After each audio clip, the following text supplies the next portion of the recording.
Hello and welcome to Amiksha study centre. आज हम science का एक नया टॉपिक पढ़ेंगे, एसिड बेसिस एंड सॉल्ट्स, जो कि सेकंड चैप्टर है। तो आइए हम एसिड बेसिस एंड सॉल्ट्स को एक एक करके समझेंगे कि ये क्या चीज़ें हैं और इनकी क्या प्रॉपर्टीज़ होती हैं। आइए टॉपिक को स्टार्ट करते हैं। तो पहले हम समझेंगे कि एसिड्स क्या होते हैं, ठीक है। तो ध्यान से देखिए, a compound which on dissolving in water gives hydronium ion as they only positive ions are acid. देखिए, पहले तो आप ये समझिए कि हाइड्रोनियम आयंस क्या होते हैं, जो कि ये फॉर्मूला आपको दिया हुआ है H3O positive. These are calls hydronium ions, ठीक है। मतलब वाटर प्लस H आयन को जब हम जोड़ते हैं H पॉजिटिव आयंस को, तो वो हाइड्रोनियम आयन बनाते हैं। और जहाँ कहीं भी H पॉजिटिव आयन है, जो भी चीज़ H पॉजिटिव आयन देगी वो क्या कहलाती है, वो हमारी एसिड कहलाती है। बात समझ में आई? हाँ, देखिए अब आप एसिड्स के एग्जाम्पल देखिए, यहाँ पे आपको दिए हुए हैं हाइड्रोक्लोरिक एसिड, जिसका फॉर्मूला क्या है HCl। क्या है फॉर्मूला? HCl, ठीक है। Hydrochloric acid. सेकंड है सल्फ्यूरिक एसिड H2SO4। थर्ड है नाइट्रिक एसिड HNO3, ठीक है। ये आपके कुछ इंपॉर्टेंट से एग्जाम्पल्स हैं, ठीक है। तो ये डेफिनेशन और ये एग्जाम्पल्स आप याद रखेंगे, ठीक है। बहुत इंपॉर्टेंट है, एग्जाम में पूछा जाता है विथ एग्जाम्पल्स एंड फॉर्मूलाज। सो ये याद रखने की चीज़ है। चलिए अब हम देखेंगे केमिकल प्रॉपर्टीज ऑफ एसिड्स, ठीक है। अब हमने एसिड समझ लिया क्या होते हैं, उनके एग्जांपल्स देख लिए। अब हम उनकी केमिकल प्रॉपर्टीज देखेंगे। तो ध्यान देखिए, the word acid is derived from the word acidus which means sour, ठीक है। तो एसिड कहाँ से डिराइव किया गया है? लैटिन वर्ड एसिडस से। एसिडस का मीनिंग क्या होता है? सॉर। देखिए इसका मतलब क्या है, सॉर तो एक टेस्ट होता है, ये आप पहले भी पढ़ चुके हैं, ठीक है। तो यानी कि एसिड का टेस्ट क्या होता है? It is sour in taste, ठीक है। चलिए नेक्स्ट पॉइंट देखिए, acidic nature of substance is due to the formation of H positive ions in solution, ठीक है। तो देखिए किसी भी सॉल्यूशन में, अभी मैंने आपको लास्ट टाइम बताया जब मैं एसिड की आपको डेफिनेशन बता रही थी कि कोई भी चीज़ अगर एसिडिक इन नेचर है, कोई भी सब्सटेंस, तो वो अपने सॉल्यूशन में, जिस भी सॉल्यूशन में उसको मिलाया गया है, वो क्या देगा उसमें? H positive ion. In short, अगर कोई भी चीज़ H पॉजिटिव आयन दे रही है अपने सॉल्यूशन में, तो वो क्या है? वही आपकी एसिड है, ठीक है। ये सब बात समझ में आ गई? चलिए अब नेक्स्ट देखिए, नेक्स्ट प्रॉपर्टी में हम देखेंगे reaction of acid with metal. अब हम एसिड का रिएक्शन देखेंगे मेटल के साथ। तो देखिए, acid plus metal gives salt plus hydrogen gas. क्या देती है? अगर हम एसिड का रिएक्शन किसी मेटल के साथ कराते हैं तो वो हमको क्या देता है प्रोडक्ट में? सॉल्ट प्लस हाइड्रोजन गैस, ठीक है। देखिए, when an acid reacts with a metal, hydrogen gas is evolved and a corresponding salt is formed, ठीक है।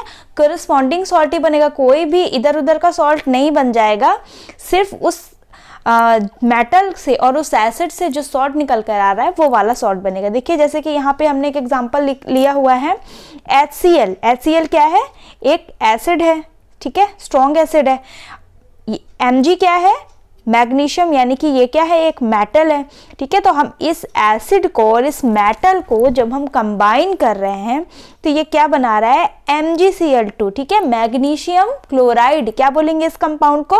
मैग्नीशियम क्लोराइड, ठीक है। और क्या है? हाइड्रोजन गैस रिलीज हो रही है। और क्या हो रहा है? हाइड्रोजन गैस रिलीज हो रही है। ये बात समझ में आई? ठीक है। तो यानी कि हम एसिड का रिएक्शन मेटल से कराएंगे तो salt and hydrogen gas release होगी, ठीक है। ये इंपॉर्टेंट पॉइंट है, इसको याद रखिएगा, ठीक है। कभी कभी रिएक्शन कंप्लीट करने के लिए भी आती है, और सिर्फ ये भी पूछ सकता है कि when acid reacts with metal तो क्या प्रोडक्ट मिलेगा हमको, या फिर कौन सी गैस रिलीज होगी, ठीक है। इसलिए बहुत इंपॉर्टेंट है, ये आप लोग याद रखेंगे। समझ में आई बात? चलिए अब नेक्स्ट हम देखेंगे reaction of acid with metal carbonates and metal hydrogen carbonates, ठीक है, यानी कि मेटल कार्बोनेट्स और मेटल हाइड्रोजन कार्बोनेट्स के साथ एसिड क्या रिएक्ट करेंगे वो हम रिएक्शन के माध्यम से समझेंगे। चलिए आइए, एसिड प्लस मेटल कार्बोनेट या फिर मेटल हाइड्रोजन कार्बोनेट्स क्या देंगे, salt plus CO2 and H2O, यानी कि मेटल का रिएक्शन अगर हम एसिड के साथ कराते हैं, सॉरी मेटल नहीं, मेटल कार्बोनेट्स या फिर मेटल हाइड्रोजन कार्बोनेट्स का, ठीक है, तो वो हमको क्या देंगे, सॉल्ट देंगे और क्या देंगे, कार्बन डाइऑक्साइड और H2O भी देंगे। जबकि पहले जब हम सिर्फ एसिड से करा रहे थे, ठीक है, मेटल का रिएक्शन एसिड से करा रहे थे, तो हमको क्या मिल रहा था, सॉल्ट तो मिल रहा था लेकिन हाइड्रोजन गैस रिलीज हो रही थी ना, लेकिन यहाँ पे कार्बन डाइऑक्साइड रिलीज हो रही है और H2O रिलीज हो रहा है। अच्छा, कार्बन डाइऑक्साइड क्यों रिलीज हो रही है, क्योंकि यहाँ पे हम कार्बोनेट्स यूज कर रहे हैं, ठीक है, कार्बोनेट्स यूज कर रहे हैं इसलिए कार्बन डाइऑक्साइड रिलीज हो रही है। ये बात समझ में आई। चलिए आगे का देखते हैं। When an acid reacts with metal carbonate, ठीक है, मेटल कार्बोनेट्स का ये शॉर्ट फॉर्म में लिख रखा है, और metal hydrogen carbonate, it gives the corresponding salt, carbon dioxide and water, ठीक है, कार्बन डाइऑक्साइड गैस रिलीज होती है और वाटर मिलता है। जैसे कि देखिए आपको एग्जांपल दिया हुआ है Na2CO3 प्लस HCl। अब देखिए Na2CO3 क्या है, मेटल कार्बोनेट है ना, सोडियम मेटल है और उसका कार्बोनेट, तो Na2CO3 बन गया, ठीक है, और HCl क्या है, HCl है एसिड। अब ये दोनों मिलाकर हमको क्या दे रहे हैं, NaCl plus H2O plus CO2, ठीक है, तो ये हमको प्रोडक्ट मिल गया, सॉल्ट मिल गया, वाटर मिल गया और कार्बन डाइऑक्साइड मिल गई। और NaHCO3, ठीक है, सोडियम हाइड्रोजन कार्बोनेट, ठीक है, सोडियम हाइड्रोजन कार्बोनेट, या फिर क्या बोलेंगे, और इसको देखिए, इसको बोलेंगे सोडियम बाइकार्बोनेट, ठीक है, ये क्या है, सोडियम बाइकार्बोनेट्स, और ऊपर वाला क्या था, सोडियम कार्बोनेट्स। बहुत ध्यान से लिखिएगा, अगर आप रिएक्शन के नीचे उनका नाम भी लिखते हैं ना तो ज़्यादा इम्पैक्टफुल आंसर रहता है, ठीक है, तो ये थोड़ा सा ध्यान रखिएगा।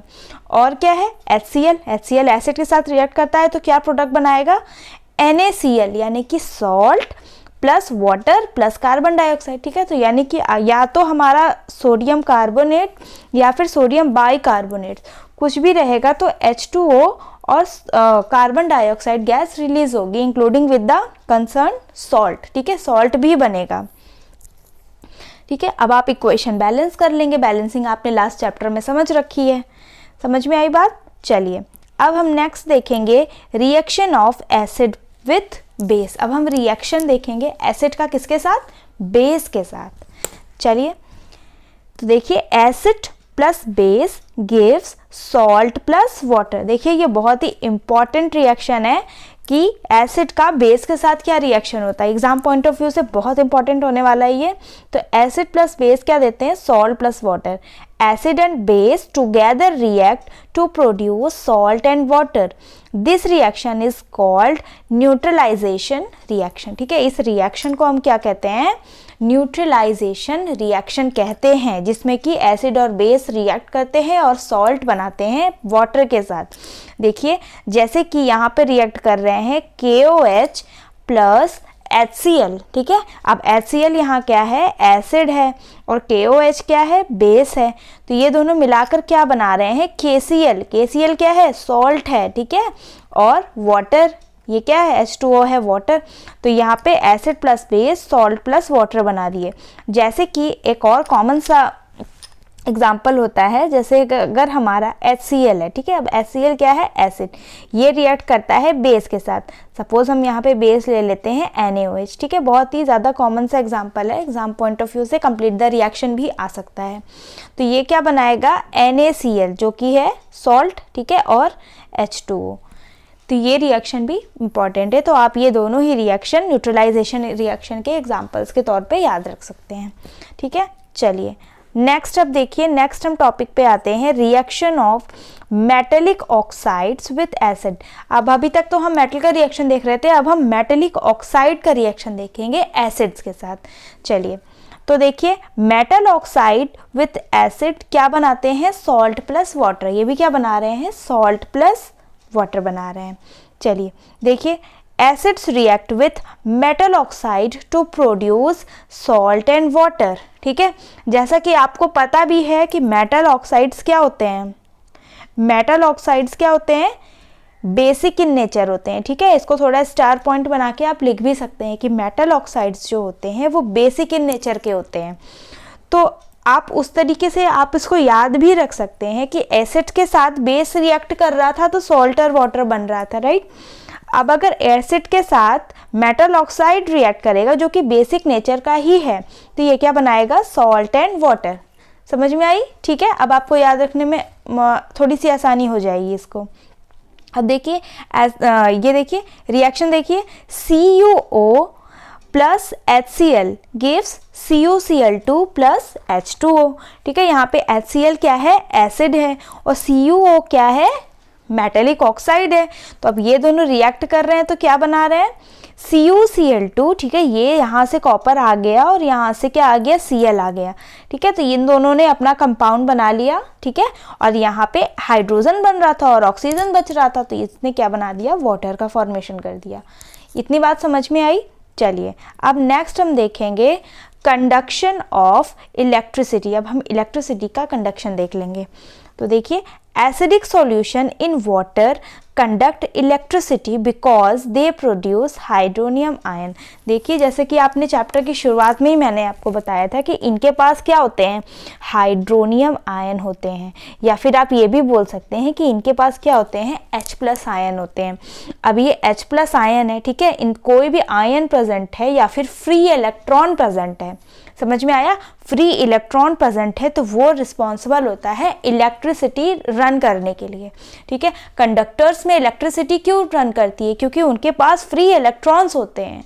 समझ में आई आपको बात, फ्री इलेक्ट्रॉन्स होते हैं, इसीलिए वो इलेक्ट्रिसिटी कंडक्ट कर पाते हैं। अब यहाँ पे हाइड्रोनियम आयन के पास भी ये भी आयनिक इन नेचर है, तो ये क्या है, इलेक्ट्रिसिटी कंडक्ट कर पाने में सक्षम है। नेक्स्ट पॉइंट देखिए, hydronium ion can not exist alone but they exist after combining with water molecules.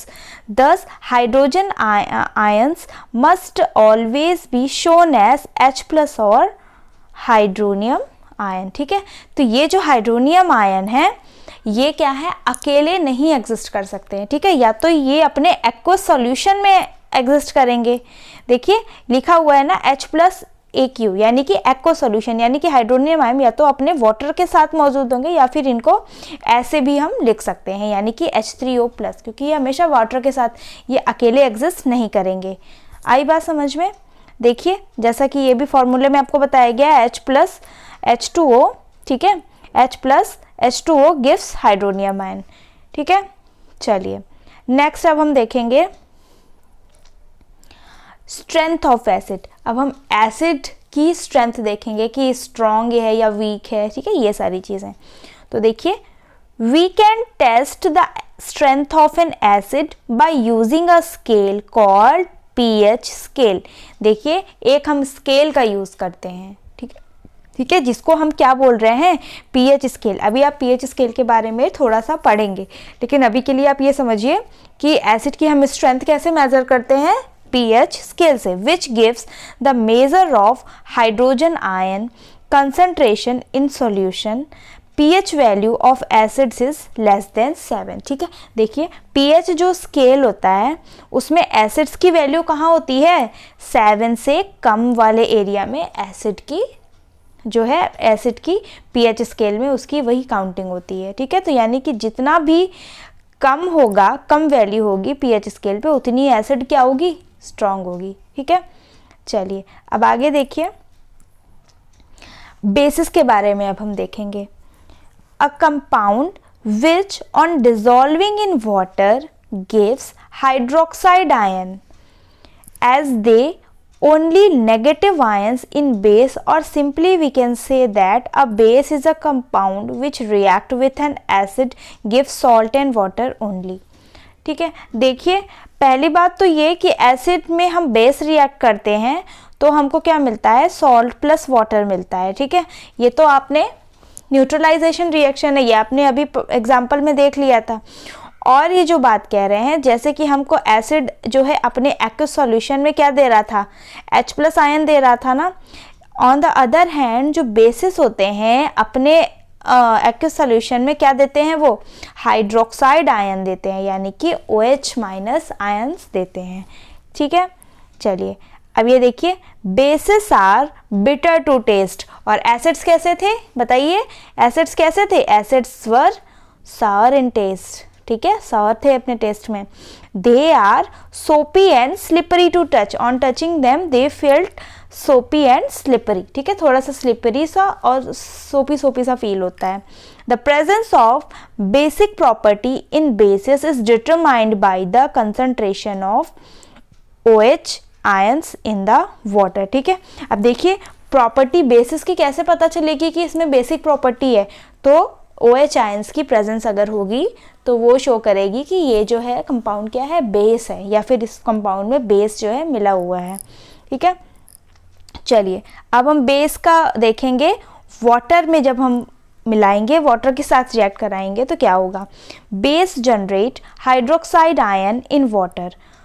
ठीक है, अब देखिए अभी ये तो आपने अभी पढ़ा हुआ है कि अपने एक्वस सॉल्यूशन में, एक्वस सॉल्यूशन यानी कि सॉल्यूशन इन वाटर, बेसिस क्या देंगे, हाइड्रोक्साइड आयन देंगे। ठीक है, अब देखिए ऐसे बेसिस जो वाटर सॉल्युबल हैं, ठीक है, ऐसे बेसिस जो वाटर सॉल्युबल हैं उनको हम क्या बोलते हैं, एल्कली बोलते हैं। ये काफ़ी इंपॉर्टेंट पॉइंट है, इसको स्टार मार्क कर लीजिएगा कि ऐसे बेसिस जो वाटर सॉल्युबल हैं उनको अल्कली बोलते हैं। यानी कि देखिए ऑल अल्कलीज आर बेसिस। ठीक है, all alkalis are bases but all bases are not alkalis. ठीक है, सारे बेसिस अल्कली नहीं होंगे, यानी कि जो सारे बेसिस है वो वाटर सॉल्युबल नहीं होते हैं। ठीक है, ऐसे बेसिस जो वाटर सॉल्युबल हैं सिर्फ उन्हीं को हम क्या कहते हैं, अल्कली कहते हैं। ठीक है, जैसे कि यहाँ पर एग्जाम्पल भी दिया हुआ है, MgOH होल ट्वाइस को अगर हम वाटर में मिलाते हैं तो Mg और OH अलग अलग हो जाएंगे। ठीक है, देखिए OH आयन देगा, यही तो शो करेगा ना कि ये बेस है। देखिए, चलिए अब नेक्स्ट हम देखेंगे reaction of bases with metal. अब हम बेस का रिएक्शन मेटल के साथ देखेंगे। When a base is reacted with some metal it forms hydrogen gas, however these reaction are not possible with all metals. ठीक है, सारे मेटल्स के साथ ये रिएक्शन नहीं हो पाएगा, लेकिन देखिए क्या NaOH plus Zn gives Na2ZnO2। ठीक है, ये इसने क्या बनाया, एक सॉल्ट बनाया, और क्या है, हाइड्रोजन गैस भी रिलीज हुई। मेटल से जब एसिड्स रिएक्ट कर रहे थे मेटल के साथ तब क्या हो रहा था, तब भी हाइड्रोजन गैस रिलीज हो रही थी और क्या, सॉल्ट का फॉर्मेशन हो रहा था। समझ में आई बात। चलिए नेक्स्ट आइए, reaction of non metallic oxide with bases. अब हम नॉन मेटेलिक ऑक्साइड्स का रिएक्शन देखेंगे बेस के साथ। Non metallic oxides react with bases to form salt and water. Example देखिए, CO2 plus CaOH whole twice gives CaCO3 plus H2O। अब ये देखिए, ये CaOH होल ट्वाइस, ये क्या है, नॉन मेटेलिक ऑक्साइड्स। अब ये किसके साथ रिएक्ट कर रहा है, बेस के साथ रिएक्ट कर रहा है। ये क्या बना रहा है, CaCO3 प्लस H2O। ठीक है, और नॉन मेटेलिक ऑक्साइड्स कैसे होते हैं, non metallic oxides are acidic in nature. ठीक है, नॉन मेटेलिक ऑक्साइड्स क्या होते हैं, एसिडिक इन नेचर होते हैं। तो इसी हिसाब से आपको याद रखने के लिए एसिड्स विद बेस क्या बनाते हैं, सॉल्ट एंड वाटर। ठीक है, तो इस रिएक्शन में भी आप उसी हिसाब से इसको याद करने के हिसाब से याद कर सकते हैं।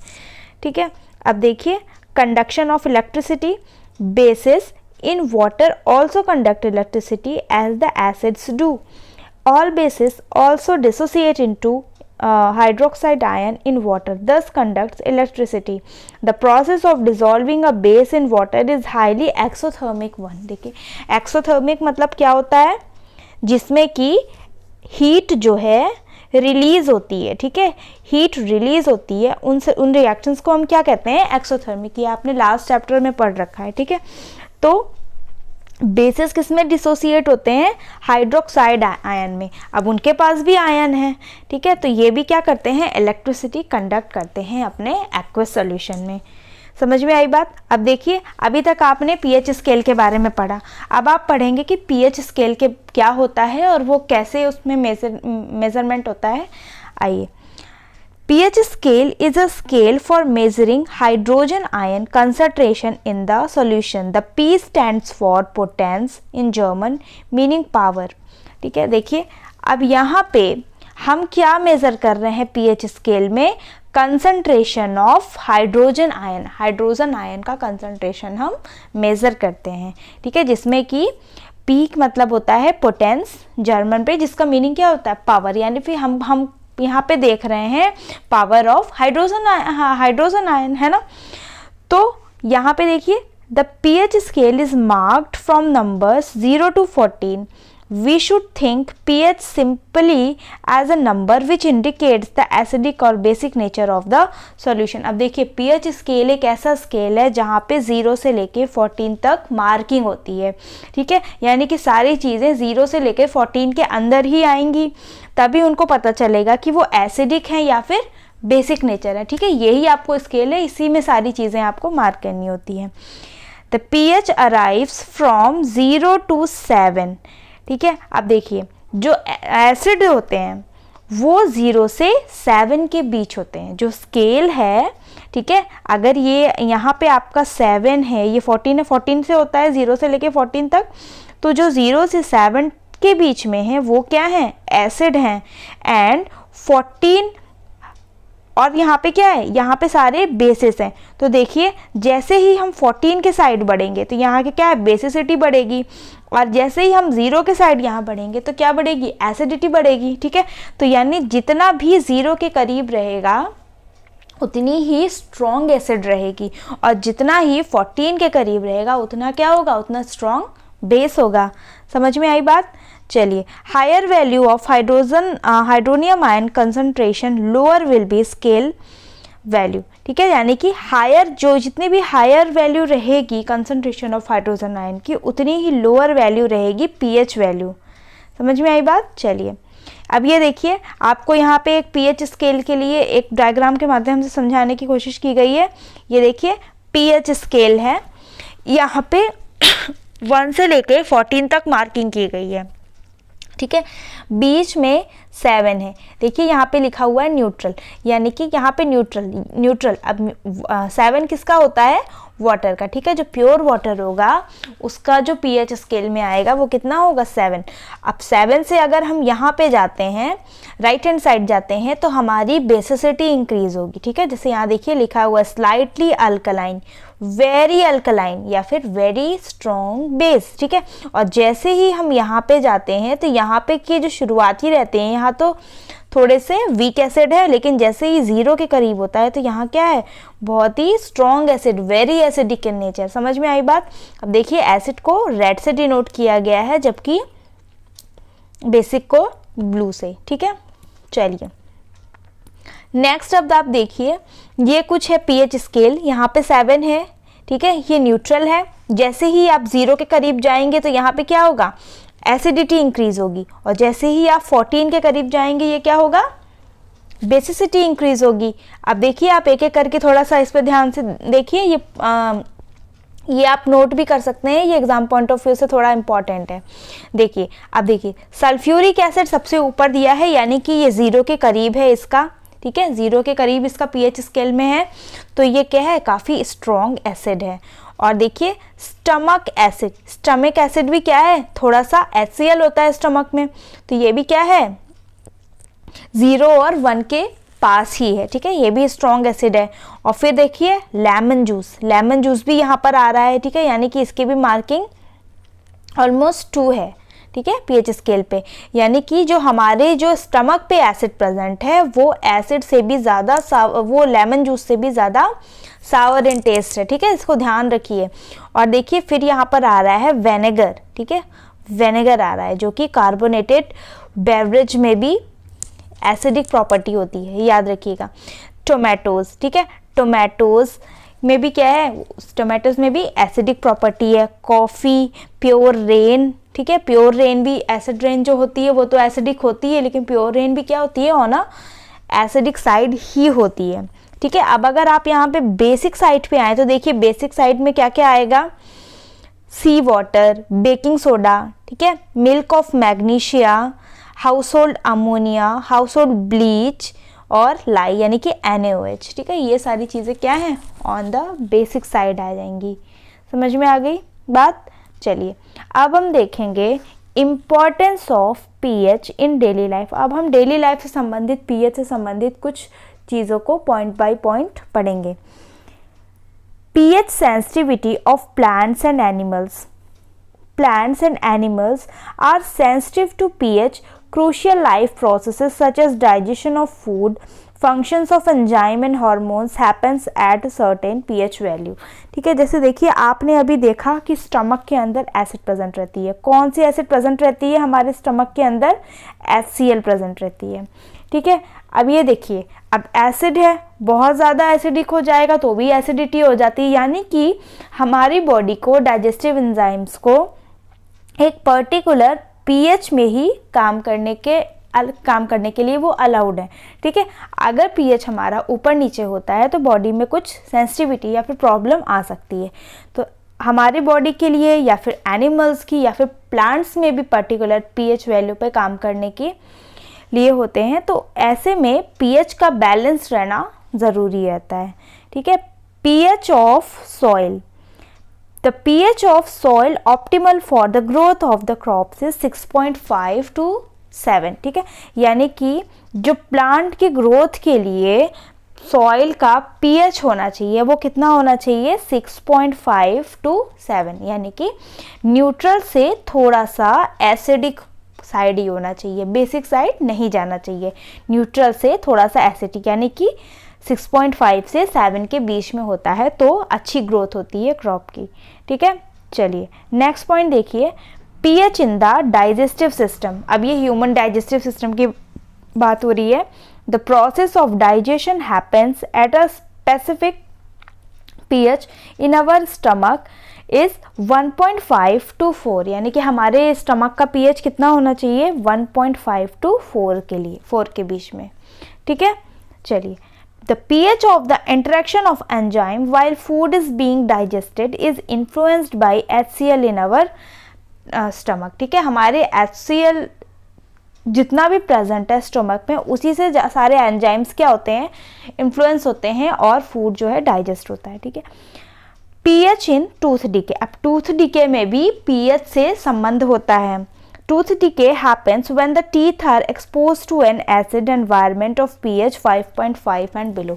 यानी जब हमारे टूथ का जो pH होता है, ठीक है, वो 5.5 से नीचे हो जाता है। ठीक है, यानी बहुत ज़्यादा एसिडिक साइड चला जाता है, तभी क्या होता है, टूथ डिके स्टार्ट होता है।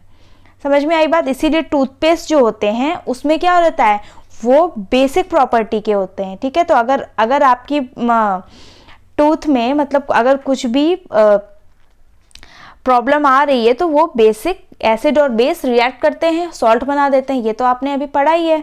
तो इसीलिए एसिडिक प्रॉपर्टी को जो है न्यूट्रलाइज करने के लिए हम टूथपेस्ट का यूज़ करते हैं जो कि बेसिक नेचर में है।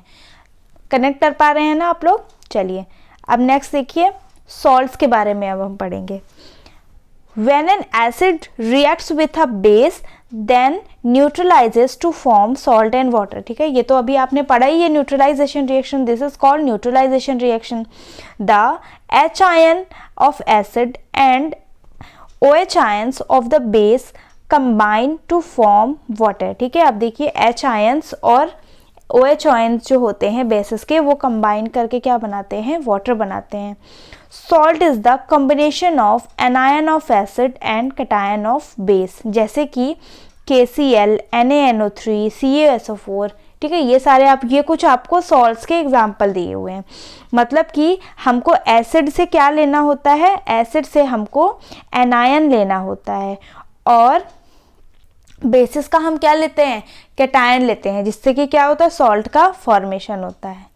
ठीक है, चलिए, salt always stays in solution. अब देखिए इसको हम एक एक पॉइंट करके समझेंगे।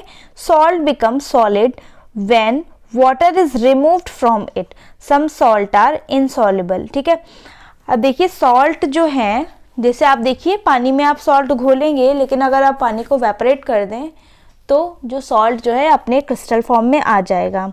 और कुछ सॉल्ट जो होते हैं वो इनसॉल्युबल भी होते हैं। अभी तक आपने पढ़ा है कि सॉल्ट जो हैं सॉल्युबल इन वाटर होते हैं, ठीक है, सॉल्ट एंड शुगर। लेकिन कुछ सॉल्ट जो होते हैं वो इनसॉल्युबल भी होते हैं, ठीक है। अब नेक्स्ट देखिए, they precipitate out when the acid and basis are added together. The salt we eat is sodium chloride, ठीक है। यानी कि जो सॉल्ट इनसॉल्युबल होते हैं वो क्या कर देते हैं, जब एसिड और बेस रिएक्ट करते हैं वो क्या कराते हैं, वो अपना प्रेसिपिटेट बना लेते हैं, ठीक है, यानी कि सेटल डाउन हो जाते हैं। और जो हम डेली में अपना सॉल्ट यूज़ करते हैं वो सोडियम क्लोराइड है, ठीक है, ये तो आप जानते ही होंगे। It form by the formation of hydrochloric acid and sodium hydroxide solution. ये तो अभी मैंने आपको बताया हुआ था कि NaCl जो हम सॉल्ट यूज़ करते हैं वो किसके फॉर्मेशन से बनता है, HCl प्लस NaOH के। ये दोनों कंबाइन होकर क्या बनाते हैं, NaCl प्लस H2O, ठीक है, यही आपका न्यूट्रलाइजेशन रिएक्शन है। समझ में आई बात। नेक्स्ट देखिए, अब हम कुछ कंपाउंड्स के बारे में पढ़ेंगे। फर्स्ट है ब्लीचिंग पाउडर, ठीक है, ब्लीचिंग पाउडर जो कि हमारे हाउस होल्ड्स में यूज़ होता है। इसका देखिए फॉर्मूला क्या होता है, CaOCl2, ठीक है। यहाँ पे थोड़ा सा गलत हो गया है, ये फॉर्मूला आप ऐसे नहीं लिखेंगे, कैल्शियम स्मॉल a होगा, कैल्शियम ऑक्सीक्लोराइड। क्या होता है इसका जनरल फॉर्मूला, जनरल नेम क्या है इसका, कैल्शियम ऑक्सीक्लोराइड, ठीक है। ये तो IUPAC नेम हो गया और जनरल नेम क्या है, ब्लीचिंग पाउडर, ठीक है। तो ये फॉर्मूला याद रखेंगे, ये एग्जाम में 1 मार्क में बहुत इंपॉर्टेंट है, ज़रूर पूछा जाएगा। Bleaching powder is produced by the action of chlorine formed by core alkali process और ड्राई स्लेक्ड लाइम। अब देखिए स्लेक्ड लाइम का फॉर्मूला क्या होता है, CaOH होल ट्वाइस, ठीक है।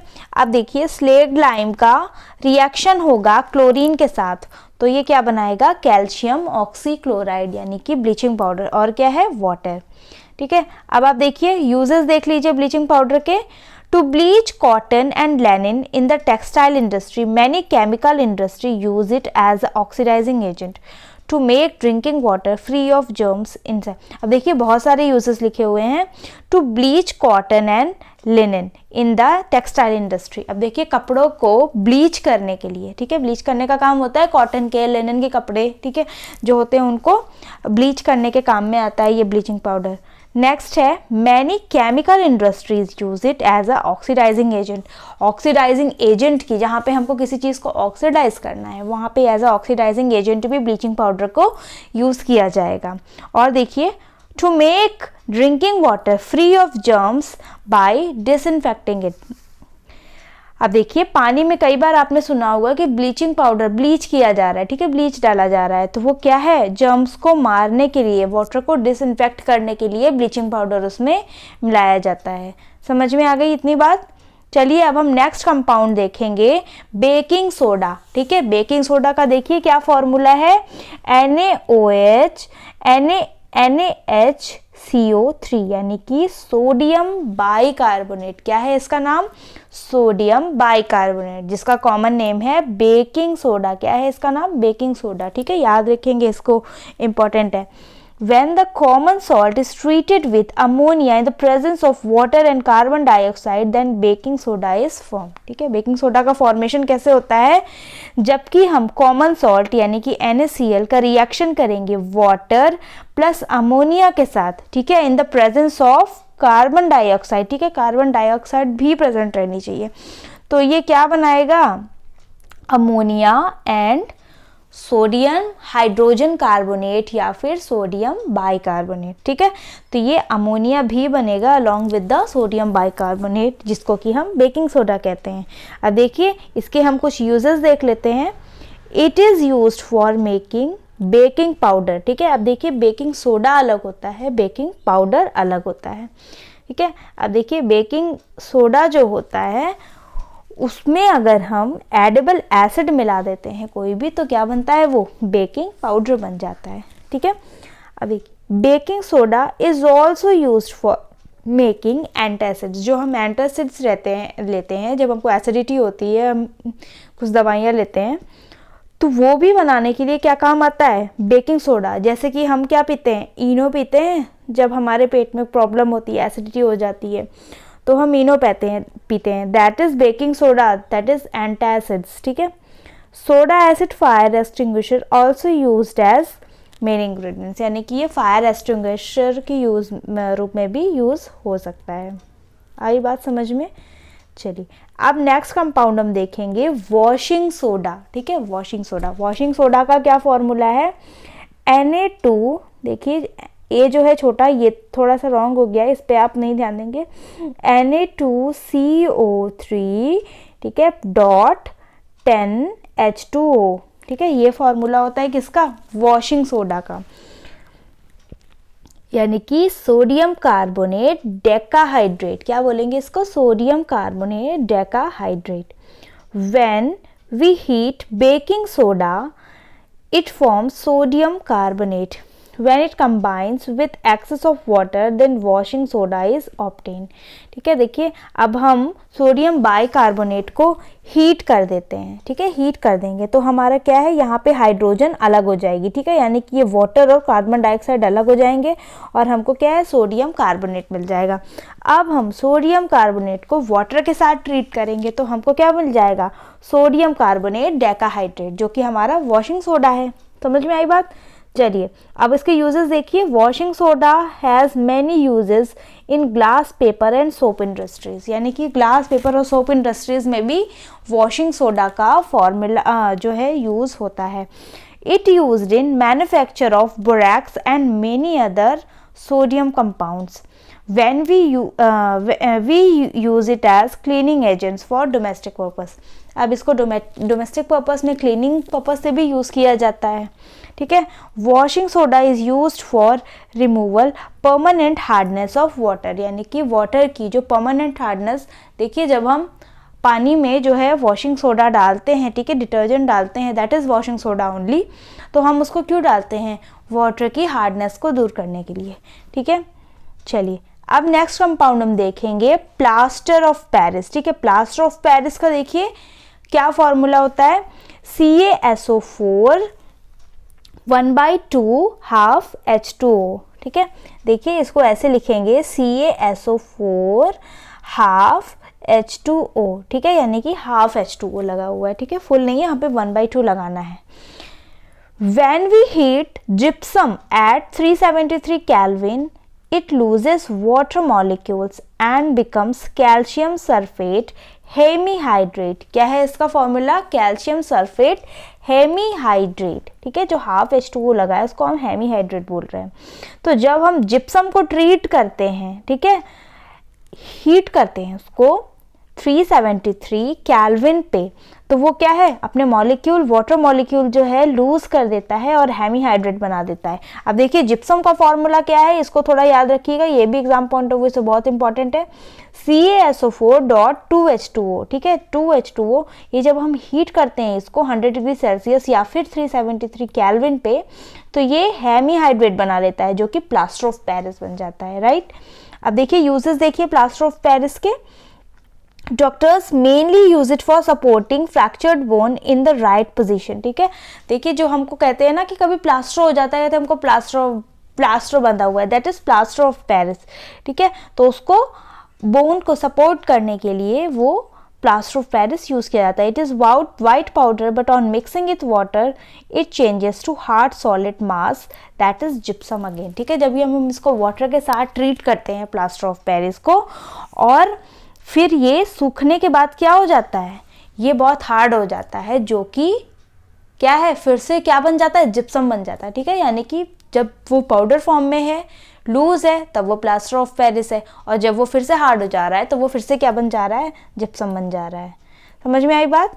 चलिए तो ये थे कुछ कंपाउंड्स और एसिड बेस एंड सॉल्ट्स का जो कॉन्सेप्ट है। आई होप कि आपको समझ में आया होगा, ठीक है। इनके प्रैक्टिस के क्वेश्चन भी मैं जल्दी लेकर आऊँगी ताकि आपको कोई भी कंफ्यूजन ना रह जाए टॉपिक में। ऐसे ही और वीडियो देखने के लिए हमारे चैनल से जुड़े रहिए, चैनल को सब्सक्राइब करें और शेयर करें। Thank you.